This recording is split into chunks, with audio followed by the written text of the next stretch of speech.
যথাযথ মর্যাদা ও ধর্মীয় ভাব গাম্ভীর্যে পালন হচ্ছে পবিত্র ঈদে মিলাদুন্নবী। দেশ জুড়ে জশ্নে জুলুস, আলোচনা সহ নানা আয়োজন। কাল বসছে ত্রয়োদশ জাতীয় সংসদের তৃতীয় অধিবেশন। আলোচনা করা হবে সংবিধান সংশোধন সহ নানা গুরুত্বপূর্ণ ইস্যু নিয়ে।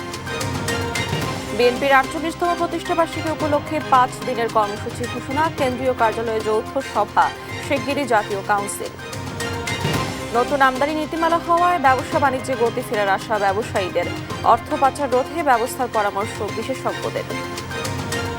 বোম্বে সুইটসের মশলা ও বাঘাবাড়ি ঘি সহ নিম্নমানের ১০ পণ্য প্রত্যাহারের নির্দেশ। বিএসটিআই এর কেনা থেকে বিরত থাকার পরামর্শ। দেশে সারের পর্যাপ্ত মজুদ আছে, চাহিদা অনুযায়ী যথাসময়ে কৃষকদের কাছে পৌঁছে দেওয়া হবে, জানালেন স্থানীয় সরকার প্রতিমন্ত্রী। আমন্ত্রণ সংবাদ সন্ধ্যায়। দেখছিলেন সুপারবোর্ড সংবাদ শিরোনাম। আপনাদের সঙ্গে আছি আমি ডানা ইসলাম। এবারে পুরো খবর। যথাযথ মর্যাদা, শ্রদ্ধা আর ধর্মীয় ভাব গাম্ভীর্যে সারা দেশে পালন করা হচ্ছে পবিত্র ঈদে মিলাদুন্নবী। রাজধানীতে ব্যাপক উৎসাহ উদ্দীপনায় জশ্নে জুলুস বা শোভাযাত্রা বের করে বিভিন্ন সংগঠন। কমলাপুর থেকে জশ্নে জুলুস বের করে আঞ্জুমানে আশেকানে মুস্তফা। সোহরাওয়ার্দী উদ্যানে আন্তর্জাতিক শান্তি সমাবেশ করে আঞ্জুমানে রহমানিয়া, মইনিয়া, মাইজ ভান্ডারিয়া ও পবিত্র ঈদে মিলাদুন্নবী উদযাপন পরিষদ। আজ ১২ই রবিউল আউয়াল, পবিত্র ঈদে মিলাদুন্নবী। মহানবী হযরত মুহাম্মদ সাল্লাল্লাহু আলাইহি সাল্লাম এর জন্ম ও ওফাত দিবস। রাজধানী সহ সারা দেশে যেন উৎসবের আমেজ। দুরুদ পাঠ, দোয়া, খতমে কোরআন আর বিশেষ মোনাজাতের পাশাপাশি ধর্মপ্রাণ মুসলমানরা সকাল থেকেই সামিল হয়েছেন জশ্নে জুলুস ও মিলাদ মাহফিলে। বাংলাদেশ আঞ্জুমানে আশেকানা মুস্তফার উদ্যোগে পবিত্র ঈদে মিলাদুন্নবী সাল্লাল্লাহু আলাইহি সাল্লাম উপলক্ষে রাজধানীর কমলাপুর থেকে শুরু হয় এই জশ্নে জুলুস বা আনন্দ মিছিল। যে নবী দুনিয়ায় না আসলে আসমান, চন্দ্র, সূর্য, লৌহ কলম, দিন রাত, আলো বাতাস, ঈদুল ফিতর, ঈদুল আজহা আসতো না।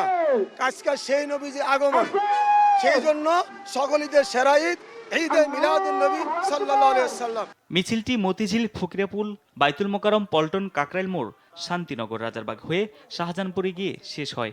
নানা আনন্দ উচ্ছ্বাসে দিনটিকে উদযাপন করেন ধর্মপ্রাণ মুসলমানরা। প্রিয় রসুলের মান সম্মানের ব্যাপারে কেউ যদি কটূক্তি করে, রাষ্ট্রীয় সচিবালয় থেকে শুরু করে সর্বত্র এই সমস্ত লোকদের বিরুদ্ধে সংসদে আইন পাশ করে তাদের বিরুদ্ধে ব্যবস্থা নিতে হবে। আমাদের দ্বিতীয় দাবি থাকবে রাষ্ট্রীয়ভাবে ঈদে মিলাদুন্নবী উদযাপন করা এবং সমস্ত গরিব দুঃখীদের মধ্যে আনন্দ বন্টন করার জন্য। সোহরাওয়ার্দী উদ্যানে দিবসটি উদযাপন করছেন আঞ্জুমানে রহমানিয়া, মইনিয়া, মাইজ ভান্ডারিয়া ও পবিত্র ঈদে মিলাদুন্নবী সাল্লাল্লাহু আলাইহি সাল্লাম উদযাপন পরিষদ। সকালে নগরীতে জশ্নে জুলুস শেষে সোহরাওয়ার্দী উদ্যানে আন্তর্জাতিক শান্তি সমাবেশ করে। হিংসা, সহিংসতা, সাম্প্রদায়িক বিদ্বেষ, অসহিষ্ণুতা দূর করে নবীজির আদর্শে জীবন গড়ার আহ্বান জানান আলেমরা। আমি স্পষ্ট করে বলছি, শুধু বাংলাদেশ নয়, সারা পৃথিবীর সব জায়গায় প্রিয় নবী সাল্লাল্লাহু আলাইহি ওয়াসাল্লাম মিলাদুন্নবীর মাহফিল করে। এটাই প্রমাণ করে ঈদ মিলাদুন্নবী সাল্লাল্লাহু আলাইহি ওয়াসাল্লাম উদযাপন। এটা সওয়াবের কাজ, প্রিয় নবী সাল্লাল্লাহু আলাইহি ওয়াসাল্লামের মহব্বতের কাজ। এই ঈদে মিলাদুন্নবী যদি না আসতো তো এই আমরা দিন ইসলাম আর কলম কোনো কিছু। মহানবীর পবিত্র জীবনীর আলোকে জীবন গড়তে মুসলমানদের প্রতি আহ্বান জানান সৈয়দ সাইফুদ্দিন আহমদ, মাইজ ভান্ডারী। সহমর্মিতা, সম্প্রীতি, এগুলো হচ্ছে ইসলামের মূল। এগুলা যতক্ষণ পর্যন্ত উম্মতে মুহাম্মাদে ধারণ করবে না, ততক্ষণ পর্যন্ত পৃথিবীর থেকে হানাহানি, মারামারি, যুদ্ধ বন্ধ হবে না। অন্য ধর্মকে সম্মান করলে নিজের ধর্মকে বড় করা হবে, আলোকিত করা হবে। এটা হচ্ছে হুজুর মুস্তাফা মুহাম্মদ মুস্তাফা সাল্লাল্লাহু তাআলা আলাইহি ওয়াসাল্লামের শিক্ষা। তারেক মাহমুদ সুজন, দেশ টিভি, ঢাকা। পবিত্র ঈদে মিলাদুন্নবী সাল্লাল্লাহু আলাইহি সাল্লাম দেশ জুড়ে চলছে নানা আয়োজন। সিলেটে হযরত শাহজালাল রহমাতুল্লাহি মাজার এলাকা থেকে বের করা হয় জশ্নে জুলুস। রাজশাহীতে জশ্নে জুলুসে অংশ নেয় হাজারো মানুষ। এছাড়া ময়মনসিংহ, নোয়াখালী সহ বিভিন্ন জেলায় শোভাযাত্রার পাশাপাশি আলোচনা সভা আয়োজন করা হয়। পবিত্র ঈদে মিলাদুন্নবী সাল্লাল্লাহু আলাইহি ওয়াসাল্লাম উপলক্ষে রাজশাহীতে সকালে বিভিন্ন সড়ক প্রদক্ষিণ করে জশ্নে জুলুস। মিছিলটি চলার সময় রাজপথে ধ্বনিত হতে থাকে কোরআন তিলাওয়াত ও হামদনাত। মুসলিম উম্মাহকে, তার ঈমানকে সঠিক পরীক্ষা করার একটা হচ্ছে নবী প্রেম। সবার উদ্দেশ্যে এটাই বলতে চাই, সবাই নবীর আশিক হন, প্রেমিক হন, নবীকে ভালোবাসো। সিলেটে বাংলাদেশ গাউসিয়া কমিটির উদ্যোগে হযরত শাহজালাল রহমতুল্লাহ আলাহির মাজার এলাকা থেকে বের করা হয় বিশাল যশনে জুলুস। ময়মনসিংহের শম্ভুগঞ্জ লালকুঠি দরবার শরীফ থেকে বের করা হয় বর্ণাঢ্য শোভাযাত্রা। এতে শত শত ভক্ত অনুরাগী অংশ নেন। পঞ্চগড় সরকারি অডিটোরিয়াম থেকে বের হয় শোভাযাত্রা। পরে হলরুমে মহানবীর জন্ম ও ওফাত নিয়ে হয় আলোচনা সভা। নোয়াখালীতে বর্ণিল শোভাযাত্রা বের করা হয়েছে। আমরা মুহাম্মদ সাল্লাল্লাহু আলাইহি সাল্লামের জীবনীয় বৃত্তান্ত আলোচনা করব, তার সিরাতকে, তার সুন্নতকে আমরা অনুসরণ করব, যেভাবে সাহাবাই কেরাম খোলাফায়ে রাশিদিন করেছেন সেইভাবে আমরা ইনশাআল্লাহ করব। ঝালকাঠিতে বিভিন্ন স্থানে র্যালি, ধর্মীয় আলোচনা, দোয়া ও মিলাদ মাহফিল হয়। এছাড়া খাগড়াছড়ি, ফেনী, সিরাজগঞ্জ সহ বিভিন্ন জেলায় হয় নানা আয়োজন। আপন অপু, নিউজ ডেস্ক, দেশ টিভি। হযরত মুহাম্মদ সাল্লাল্লাহু আলাইহি ওয়াসাল্লামের আদর্শ অনুসরণ করলে দেশে অশান্তি বিশৃঙ্খলা থাকবে না বলে মন্তব্য করেছেন স্বরাষ্ট্রমন্ত্রী সালাউদ্দিন আহমদ। বলেন, দেশের আইনশৃঙ্খলা পরিস্থিতি রাতারাতি পরিবর্তন সম্ভব নয়। আর রাজনৈতিক ক্ষমতা বিবেচনা না করে প্রকৃত অপরাধীদের আইনের আওতায় নিয়ে আনার আহ্বান জানিয়েছেন বিএনপির ভারপ্রাপ্ত মহাসচিব রুহুল কবির রিজভী। রাজধানীর নয়াপল্টনে পবিত্র ঈদে মিলাদুন্নবী উপলক্ষে আয়োজিত আলোচনা সভায় এসব কথা বলেন তারা। পবিত্র ঈদে মিলাদুন্নবী উপলক্ষে বুধবার সকালে নয়াপল্টনে দোয়া, মিলাদ মাহফিল ও আলোচনা সভার আয়োজন করে বাংলাদেশ জাতীয়তাবাদী দল বিএনপি। দেশবাসী সহ মুসলিম উম্মার অসীম শান্তি ও অফুরন্ত কল্যাণ কামনায় সকাল থেকে কার্যালয়টিতে দলে দলে আসতে থাকে নেতাকর্মীরা।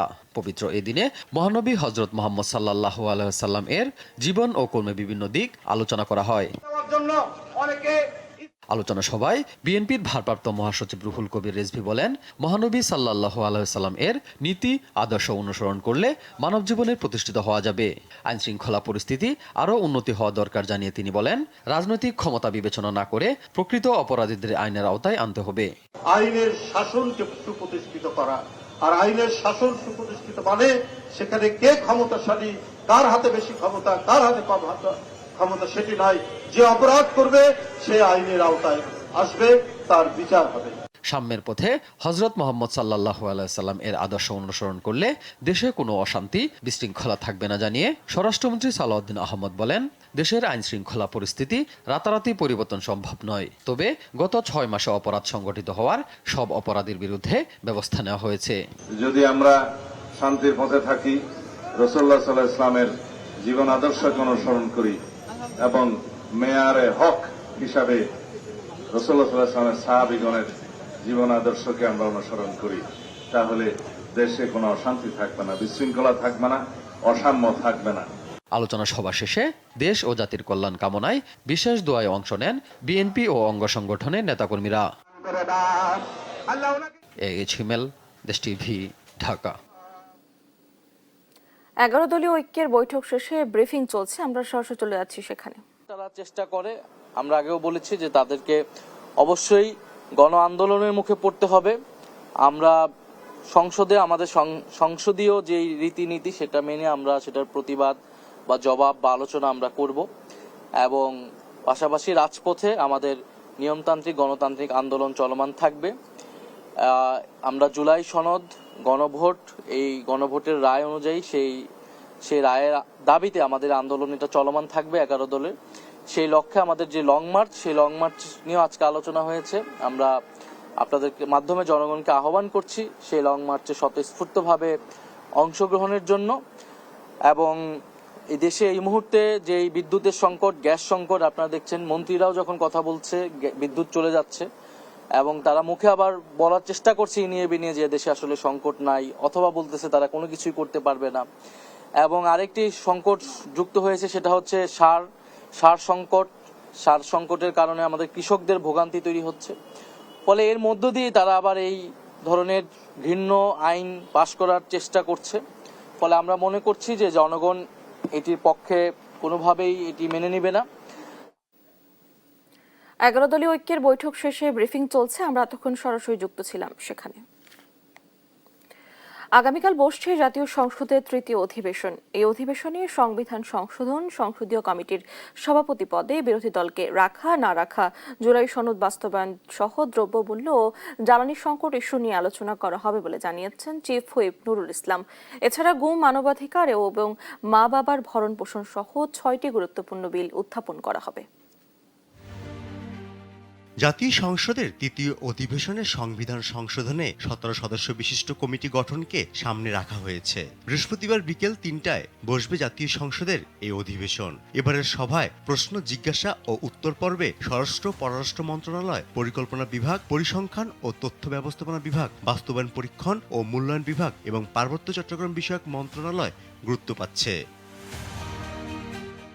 আইন ও বিচার বিভাগ কয়েকটি আইনের সংশোধন আনার প্রস্তাব রাখবে। এছাড়া জাতীয় মানবাধিকার কমিশন বিল 2026 স্থায়ী কমিটিতে উত্থাপন করা হবে। স্বরাষ্ট্রমন্ত্রী গুম প্রতিরোধ ও প্রতিকার বিল উত্থাপনের জন্য অনুমতি চাইবে। বিএনপি সরকারের 6 মাসে আইন শৃঙ্খলা পরিস্থিতি, মূল্যস্ফীতি ও জ্বালানি সংকট নিয়ে সন্তুষ্ট নয় বিরোধী দল। এ বিষয়ে সংসদের তৃতীয় অধিবেশনে সরব হবে জামাত এনসিপি জোট। সংবিধান সংশোধন, সংসদীয় কমিটি গঠন, দ্রব্যমূল্য নিয়ন্ত্রণ, আইন শৃঙ্খলা পরিস্থিতি ও জ্বালানি সংকটের বিষয় সংসদে তুলে ধরে সমাধান চাইবেন বিরোধী দলীয় এমপিরা। বিদ্যুৎ, জ্বালানি, গ্যাস, বেকারত্ব, দ্রব্যমূল্য, হাই পিক দ্রব্যমূল্য, ভেরি হাই, এবং আইন শৃঙ্খলা পরিস্থিতি বাংলাদেশের দারুণভাবে অবনতি হয়েছে। এমন কোনো দিন যায় না যেখানে হত্যাকাণ্ড, খুন এগুলা না হয়। মোরাবার আমরা দেখছি যে আপনার আবার গুম হওয়া শুরু করছে। এ প্রসঙ্গে সরকার দলীয় চিফ হুইপ নুরুল ইসলাম বলেন, সরকারের কাছে জবাবদিহি চাওয়াটা বিরোধী দলের অন্যতম কাজ। যেহেতু ইস্যু নিয়ে তারা সংসদে সরকারের জবাবদিহি চাইবে, তা দেয়া হবে। যত কৈফিয়ত চাবে তার জবাব সরকারকে দিতে হবে। ইট ইজ সরকার।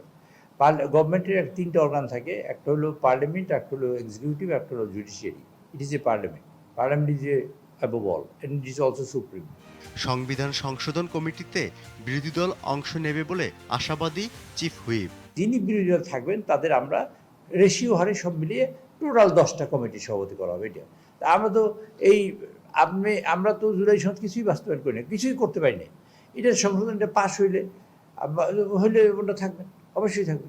জাতীয় সংসদের তৃতীয় অধিবেশন চলাকালীন সংসদ এলাকায় সভা সমাবেশ নিষেধাজ্ঞার পাশাপাশি নিরাপত্তা জোরদার করা হয়েছে। ফররুখ বাবু, দেশ টিভি, ঢাকা। দলের 48তম প্রতিষ্ঠা বার্ষিকী উপলক্ষে 5 দিন ব্যাপী কর্মসূচি ঘোষণা করেছে বিএনপি। বুধবার কেন্দ্রীয় কার্যালয়ে আয়োজিত যৌথ সভা শেষে এ ঘোষণা দেন দলের ভারপ্রাপ্ত মহাসচিব রুহুল কবির রিজভী। 5 দিনের কর্মসূচির প্রথম দিন 1 সেপ্টেম্বর শহীদ প্রেসিডেন্ট জিয়াউর রহমান ও সাবেক প্রধানমন্ত্রী খালেদা জিয়ার কবর জিয়ারত ও ফাতেহা পাঠে অংশগ্রহণ করবেন প্রধানমন্ত্রী। 5 সেপ্টেম্বর প্রতিষ্ঠাবার্ষিকী আলোচনা সভা এবং পরের দুদিনে আলাদা কর্মসূচির মধ্যে বৃক্ষরোপণ ও মৎস্য অবমুক্তকরণ কর্মসূচি পালন করা হবে বলে জানান তিনি।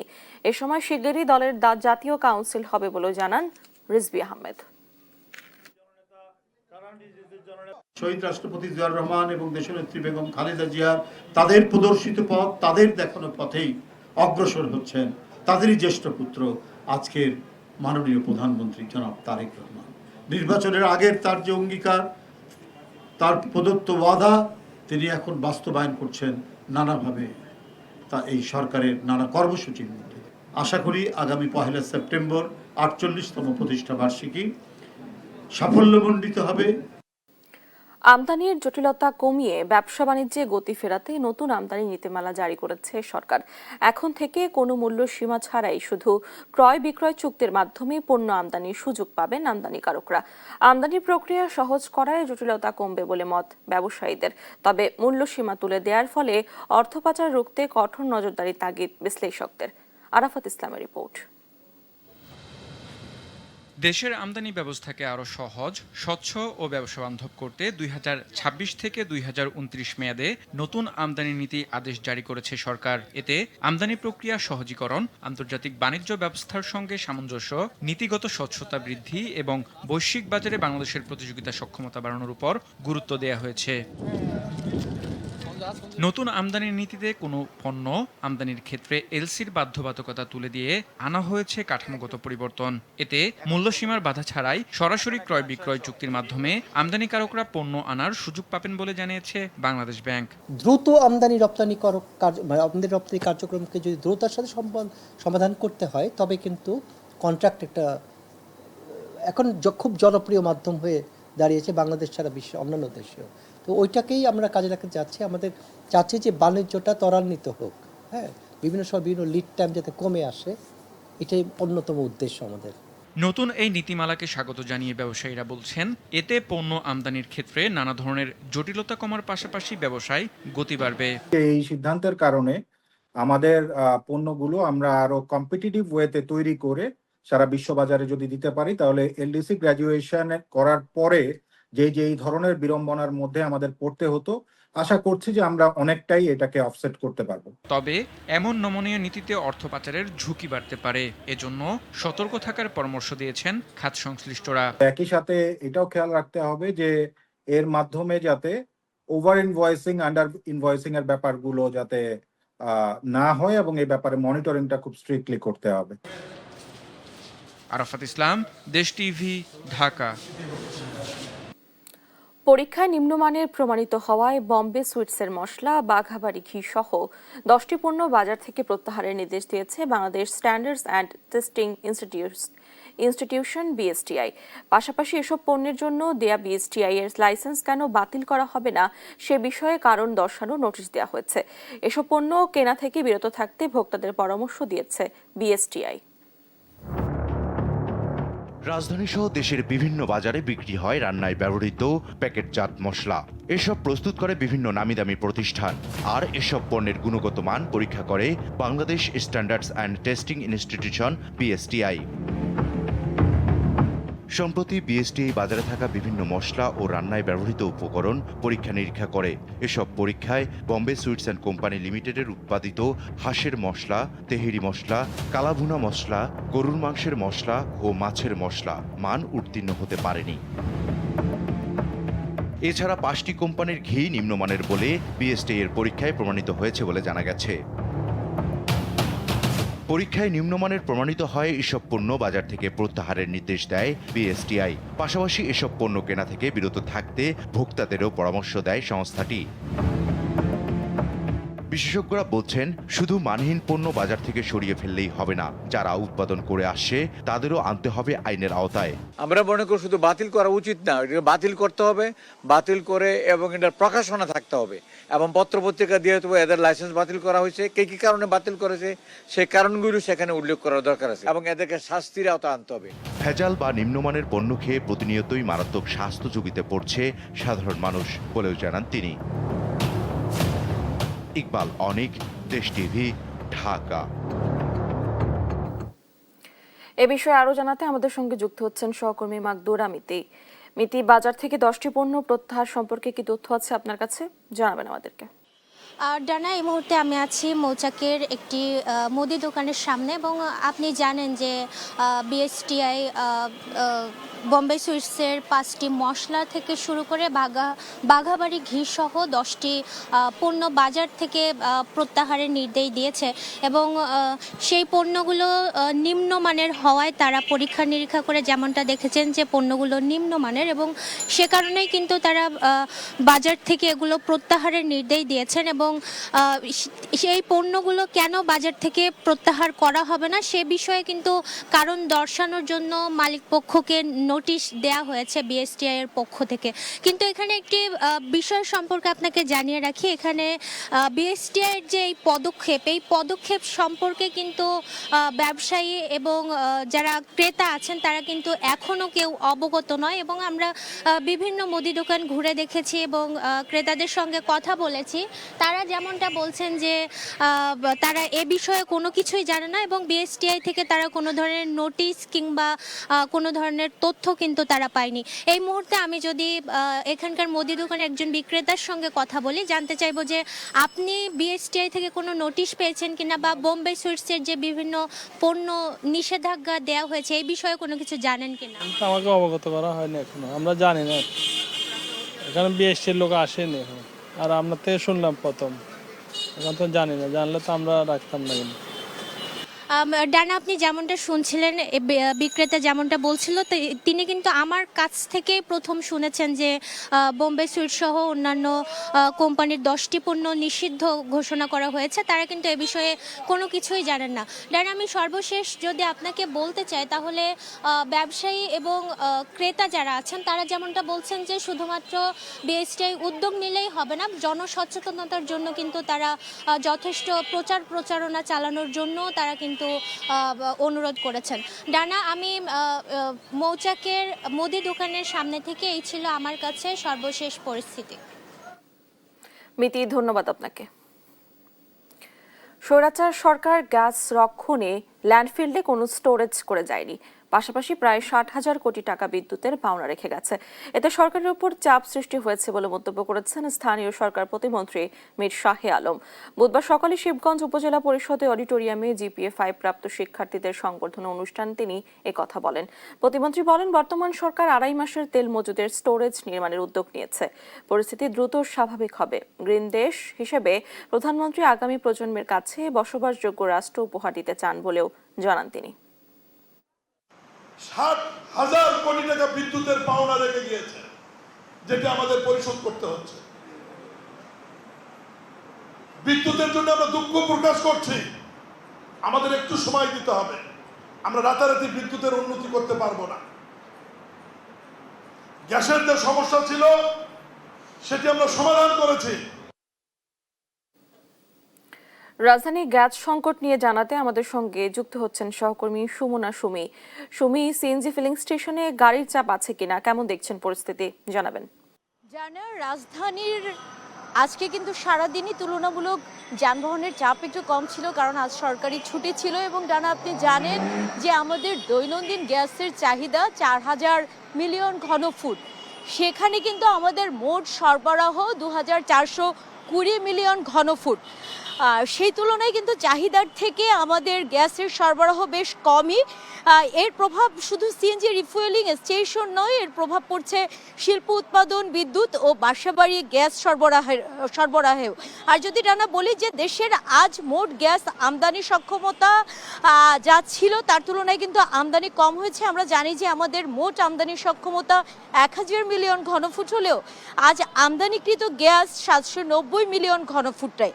এবং আরও যদি বলি ডানা, যে যেখানে মোট আমাদের আমদানি সরবরাহ কম হওয়ার এই প্রভাব কিন্তু আমাদের দৈনন্দিন জীবনের প্রত্যেকটি ক্ষেত্রেই পড়েছে, আমরা এটুকু জানি। তবে সেক্ষেত্রে কিন্তু সিএনজি স্টেশনগুলো বলছে যে অন্যান্য দিনের তুলনায় আজকে তাদের গ্যাসের সরবরাহ বেশ ভালো ছিল। দেশের মোট আজ গ্যাস যেটি যুক্ত হয়েছে আমাদের, সেটি হলো 2,410 ঘনফুট। এবং যদি বলি যে আমাদের আজকে দেশীয় যে উৎপাদন ক্ষেত্রগুলো আছে গ্যাসের, সেখান থেকে 1,620 মিলিয়ন ঘনফুট কিন্তু গ্যাস আমাদের আজকে সরবরাহ হয়েছে। আর ডানা, আমি যে সিএনজি রিফুয়েলিং স্টেশনে এই মুহূর্তে দাঁড়িয়ে আছি, সেখানে কিন্তু আপনি যানবাহনের কোনো চাপ দেখতে পাচ্ছেন না, কারণ তারা বলছে যে যেহেতু আজকে সরকারি ছুটির দিন এবং সন্ধে 6টা থেকে রাত 9টা পর্যন্ত গ্যাস সরবরাহ বন্ধ থাকে, সেক্ষেত্রে আজকে এখানে কিন্তু দীর্ঘ সারি যানবাহনের নেই। তবে সারাদিন যে যানবাহনগুলো এসেছে তাদেরকে অন্যান্য দিনের তুলনায় গ্যাস ভালো সরবরাহ হয়েছে। ডানা, এই জানাতে পারছি আপনাকে এই মুহূর্তে। সুমি, ধন্যবাদ আপনাকে। দর্শক, রাজধানী গ্যাসের সংকটের খবর জানাচ্ছিলেন আমাদের সহকর্মী। ব্রাহ্মণবাড়িয়াতে আবাসিক ও বাণিজ্যিক পর্যায়ে গ্যাস সরবরাহ শুরু হলেও চাপ কম থাকায় কাটেনি ভোগান্তি। পরিস্থিতি জানাতে যুক্ত হচ্ছেন সহকর্মী মেহেদি নূর পরশ। পরশ, গ্যাসের সংকট নিয়ে কি বলছেন সাধারণ মানুষ ও কর্তৃপক্ষ, জানাবেন। জি জানা, ব্রাহ্মণবাড়িয়াতে গ্যাস সরবরাহ শুরু হলো, গ্যাসের চাপ কিন্তু অনেকটাই কম, যার ফলে যে আবাসিক ও বাণিজ্যিক পর্যায়ে যে গ্রাহকরা তারা কিন্তু অনেকটাই দুর্ভোগ পোহাচ্ছেন। মূলত বেশ কয়েকদিন ধরে যে গ্যাসের চাপ একেবারেই কম, ফলে আমরা দেখেছি ব্রাহ্মণবাড়িয়ার যে 5টি সিএনজি ফিলিং স্টেশন, আবাসিক এবং যে আমাদের এখানে বেসিক শিল্প নগরী আছে, এইসব বেসিক শিল্প নগরীতে প্রায় গ্যাস নির্ভর 24টি কারখানা রয়েছে। এগুলোর কিন্তু উৎপাদন একেবারে বন্ধ হয়ে গেছে, ফলে তারাও কিন্তু দুর্ভোগে রয়েছে। তো আমরা সকাল থেকে যে ব্রাহ্মণবাড়িয়া জেলা যে গ্যাস ফিলিং স্টেশনের যে দায়িত্বপ্রাপ্ত যারা রয়েছে তাদের সাথে আমরা কথা বলেছি, যে